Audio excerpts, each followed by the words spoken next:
Namaste. I hope everyone is doing good today. And despite the threat of the heavy rain, I hope all of us are safe. Let us please stay home as much as we can. This is a way of helping our frontliners, especially make certain that they make it to their homes safe and sound. So anyway, the last time in our previous videos, we have discussed the background of the Bhagavad Gita as well as the summaries of the Bhagavad Gita. So in our presentation today, I'm going to share with you some ideas to ponder in our Song of God or the Song of the Blessed One. This is the fifth part of the five-part Bhagavad Gita video lecture. So I hope you would be able to pick something that would be of help to you. Furthermore, I hope you would also like and subscribe to our channel as it keeps us inspired. Thank you. We have learned from the previous presentation that the Bhagavad Gita is a dialogue between Krishna, the Lord of Yoga, and Arjuna, the reluctant warrior. He is reluctant, remember, because he didn't want to fight his friends. Wherein Krishna explains the nature of the self, divinity, and the universe. In this explanation, Krishna discusses many critical ideas, some of which are central to his teachings. So the first thing that we're going to discuss is the relationship between the self and the divine. We're almost, no, not almost, we're always reminded of the importance of meditation, that we are a reflection of Krishna or that Krishna is within us. Our self is Krishna. Like the Christians, we're told that we are a reflection of God. Almost every chapter discusses in detail the importance of self and God, or the divine. Krishna advocates the self and the divine are one and the same. This concept is called Advaita, or non-dual. Krishna imparts to Arjuna that God permeates all beings in the universe. The self is called Atman, loosely translated in English as soul. Atman is a Sanskrit word. This self within each being is ultimately a piece of or spark of God encased in a body. When the body falls away and all the karma built up from the many lifetimes is released, the soul or the self returns to its original form as God, as part of Krishna. Consequently, Krishna tries to teach Arjuna the importance of understanding the nature of the self and its relationship with divinity.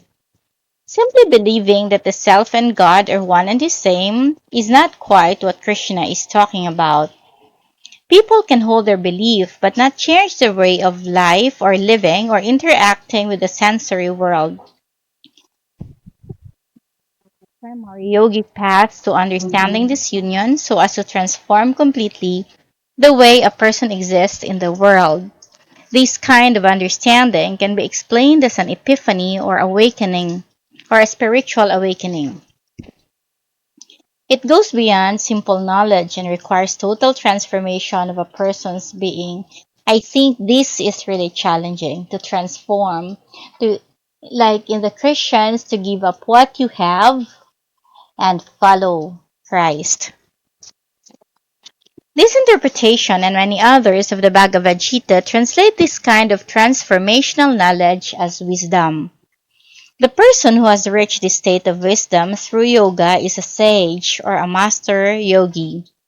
The devotee develops a serene mind, treats all beings equally, and experiences daily life without attachment. Someone who has achieved this state is less likely to be reborn when the physical body dies. Of course, because he has to be a god, he joins Krishna. One can free oneself from the cycle of suffering and rebirth through several types of yoga, all of which require devoted meditation.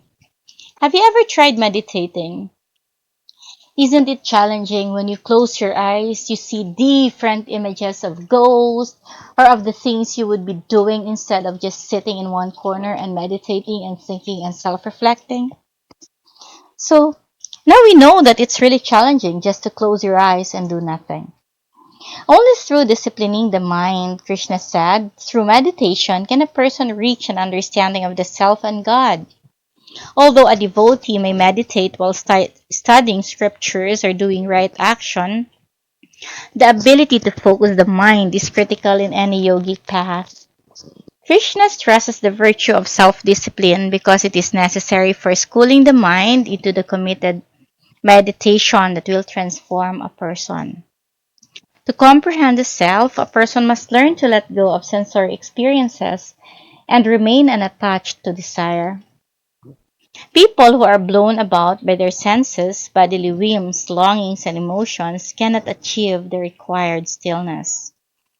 The self is ultimately unaffected by all these things and is ever present. Yoga allows one to be anchored in this larger self that is unchanging and timeless. Remember, Krishna is timeless. He was there before the world. He is there even after the world.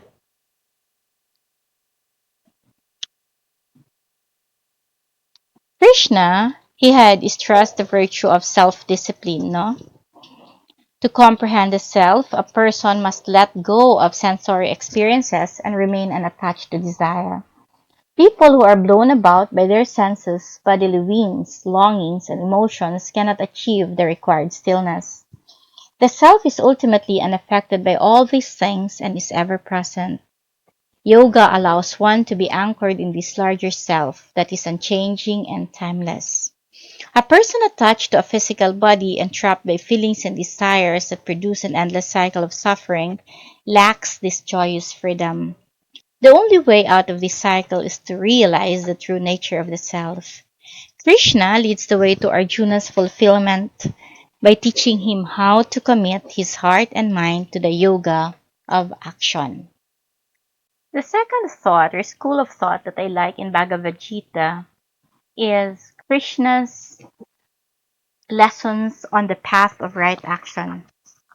One of the yogic paths Krishna introduces in the Bhagavad Gita is the path of right action, also called Karma Yoga.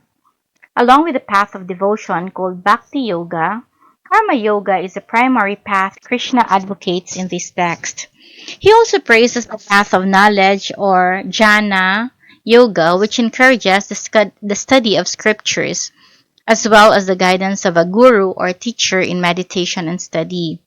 However, knowledge is not Arjuna's path, for he is a warrior and best suited to the action of Karma Yoga. Remember in Bhagavad Gita, we are encouraged to do our dharma or our duty. Additionally, because those yoga students on the path of knowledge must engage in some action as embodied beings, right action is critical in all paths. Krishna places strong emphasis on the path of right action throughout the Gita.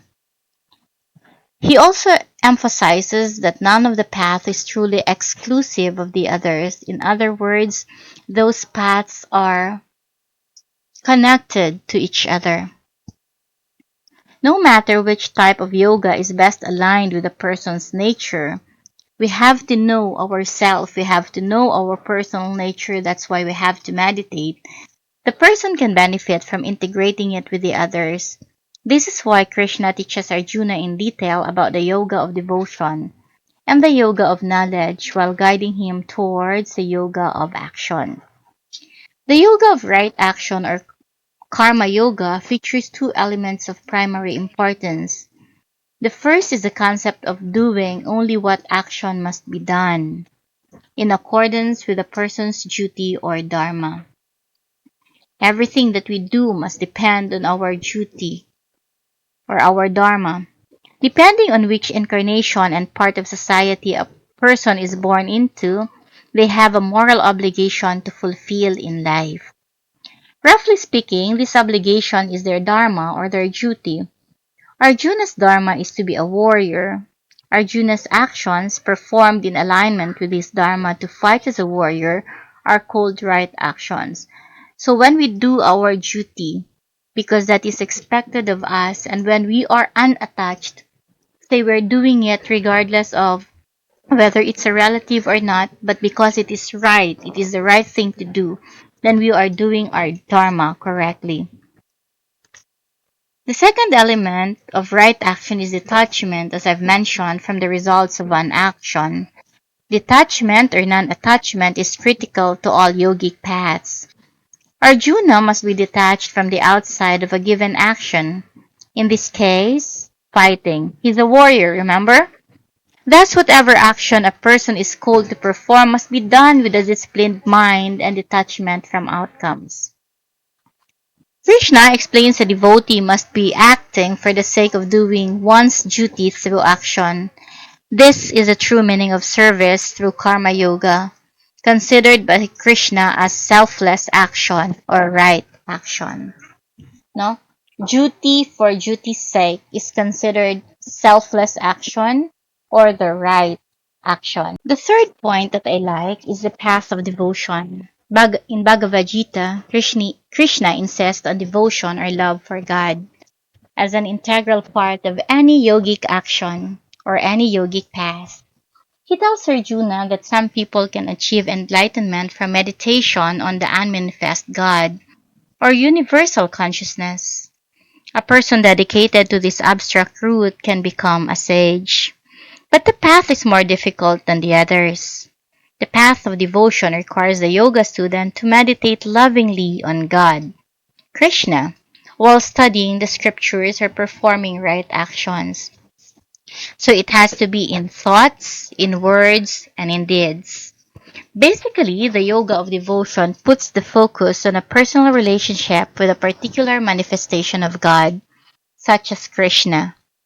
When someone following Bhakti Yoga either studies scriptures or does right action, the focus is pure love.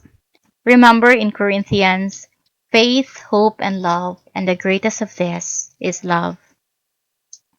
And devotion to Krishna or any manifestation of God.